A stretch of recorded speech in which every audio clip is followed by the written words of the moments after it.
the meditations that we do are not based on any tradition. Our meditations are based on brain science Mm-hmm. and heart rate variability and all the things that we've studied. So we have different meditations for different things, you know. But a simple thing to do, really simple. It's such an easy thing. Is when you wake up in the morning, instead of remembering your problems and getting into those feelings or getting up and doing your routine, sit up, close your eyes, and ask yourself, okay, who do I want to be today? And say, okay, before I create this new person, let me just take a moment and let me just become conscious of the thoughts that I think that don't support me any longer. I can, it's too hard, I'll start tomorrow. You start writing those thoughts down, becoming familiar with those. Then you review your behaviors, even how you speak. Do you complain? Do you make excuses? Do you feel sorry for yourself? Do you procrastinate? Do you judge other people? Just get a list and write those down. Look at the emotions that cause you to fall to a lower denominator every day. Mm-hmm. And just become aware of those and review those thoughts, behaviors, and emotions. Become so familiar to them, so conscious of them, that you won't go unconscious to them in your waking day. Now, that is the process. That's to know thyself. And it's amazing because you could actually anticipate the thought before it's coming when you get good at this. You're like, oh, no, I'm not going to go there, because you're so aware of those thoughts now, because nerve cells that no longer fire together no longer wire together. So you begin to dampen down the connections in your brain that have to do with the old self. You're no longer having the same thought that's producing the same chemical that's signaling the body to feel a certain way. You're disrupting that process. In the beginning, yeah, that's uncomfortable. The body's been in that familiar state. Mm-hmm. Then if you say, okay, what thoughts do I want to fire and wire in my brain? And you have those thoughts and put all of your attention behind them. What behaviors? How am I going to be with my husband? How am I going to be at work? How am I going to be on the phone today? Who am I going to make a difference with? And start to review. Just review. Think about and plan who you're going to be. That, What if you create that person and you think that they don't want that person around? well, I mean, it's always within reason. It's not about them. It's about you. It's about Mm-hmm. who you're going to be with them. Mm-hmm. And you can't control. I mean, anybody is free will. But what you can control or regulate is who you're going to be. So then, and then you say, okay, what emotions am I going to live by the entire day? Let the test begin. That no person, no thing is going to steal my joy today. I'm not going to mismanage my attention and lose the love that I feel now. And you start working on those emotional states and just say, I'm not getting up until I feel that feeling. Now, that little small exercise of just deciding who you no longer want to be and reviewing who you do want to be takes 20 minutes. And you get up and you feel better. And your body begins to make a whole different set of chemicals, a whole pharmacy of chemicals that really start to make you see reality differently. We don't see things how they are. We see things how we are. Mm-hmm. So when you change who you are, you're going to get a broader spectrum of the way the world really is. And look, people who are unhappy with themselves are unhappy with everybody. People who hate other people, they hate themselves. People who judge other people, they're always judging themselves. People who love themselves love other Mm-hmm. people. People who are happy with themselves are happy with other people. And you can say to me, well, it was this person or that thing that did it to me 25 years ago. And I'm going to say to you, wow, that means you haven't changed in 25 years. That experience was the end of your evolution. Because when you say that person or that experience did it to me, you're saying I stopped growing and changing in that moment. And the stronger the emotion you feel, the more altered you feel, the more you put your attention on that person. So then it makes total sense then that the latest research on memory says that 50% of what we talk about in our past isn't even the truth, that memory's creative. We make stuff up. Oh, wait, please talk about this for a second. That blew me away. Yeah, there's research on memory that says that when you tell a story of your past, that you don't have the same brain that you did at that moment, that 50% of that you embellish.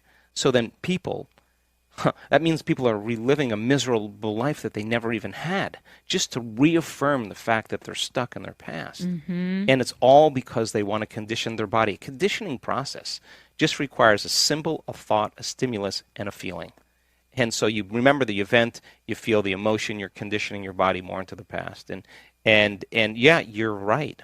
But valid or not, let's take that person, let's Let's put him in a rocket and shoot him to the moon. Now what? What do you want to do now? Yeah. I mean, you're still left with you, right?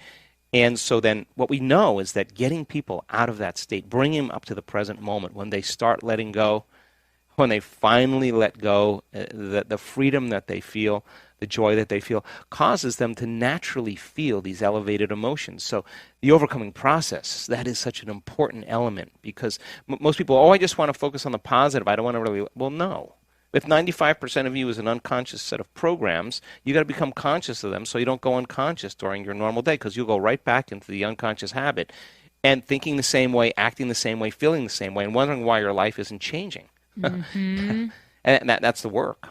Look, when you start opening your heart, the research that's done on the heart, when you start feeling an elevated emotion, the heart starts beating coherently. When you're frustrated, when you're resentful, when you're impatient, your heart is beating very incoherently. It's like stepping on the gas pedal and stepping on the brake at the same time. The heart's going to run, fight, or hide, and here you are sitting there with a smile on your face, and your body is going through all these chemical reactions. The heart is beating incoherently. When you start practicing moving energy back into your heart, start opening your heart, and it starts beating more coherently, it produces a measurable magnetic field that's up to 3 meters wide. Now, you're emitting a signal. That energy is frequency. And that frequency carries information, which means now that frequency can carry the thought of your health. It can carry the thought of your wealth. It's consistent with it. Suffering is not going to carry the thought of your health. It's not the same frequency. It's a different frequency. It carries the thought of, I'm a victim, or my life's never going to change. That's the energy. So every thought has a frequency. So then, and they add up. They start creating form. And they affect other people around you, because if you've got that magnetic field, I want you to talk a little bit about the quantum physics of it all, because I wonder also at the workshops, if everyone is in that state, their energy is going out and creating like a multiple of the result, I'm sure. Yeah, the sum of the parts is greater than the whole. I know. Yeah. So we've measured the energy in the room. We've actually done this. And we've taken 750 people, 1,000 people, and we've had them practice opening their hearts, elevating their energy. And then we have 40 people or 50 people sitting in the front of the room with their eyes closed wearing a heart rate monitor. And we say, okay, send the thought on that loving energy, on that elevated emotion, that their bodies be healed, that their lives be enriched, their dreams come true, that they have mystical moments. And just do it for 10 minutes. And all of those people sitting with their heart rate monitors, the majority of them, their hearts go into heart coherence at the exact same time, at the exact same day, in the exact same meditation. So they're receiving a frequency, and we are bound by an invisible field of energy. And what binds us, connects us, is love. That's what creates connection. Fear, prejudice, anger, hatred, violence, suffering, they create separation. That's when you draw from the field. You're drawing from your vital life force around your body, and you're turning it into chemistry. And the field around your body is shrinking. Now, you feel separate from everyone and everything. And when you feel more like matter and less like energy, you're going to try to force outcomes and try harder and fight for it more and manipulate and cheat or do whatever you compete, do whatever you have to do to get it, right? Because you're matter trying to change matter. When you start elevating your emotional state and you start broadcasting new information into the field, think about this. When there's a vibrational match between your energy and some potential in the quantum field, you don't go anywhere to get it. It starts being drawn to you. You're the magnet to your destiny. So then, the moment you start getting frustrated and impatient, you just disconnected from the energy of your future. Yes. Now you're back to the energy of your past. Don't expect anything to change in your life. And if you say to me, well, it was that person or that thing that did it to me, I'd say, oh, you're back to the unconscious program that you're a victim again. Yeah. And so then people start figuring this out. They start doing it. They start doing it because they understand when they're consistent with this energy and they can hold on to it.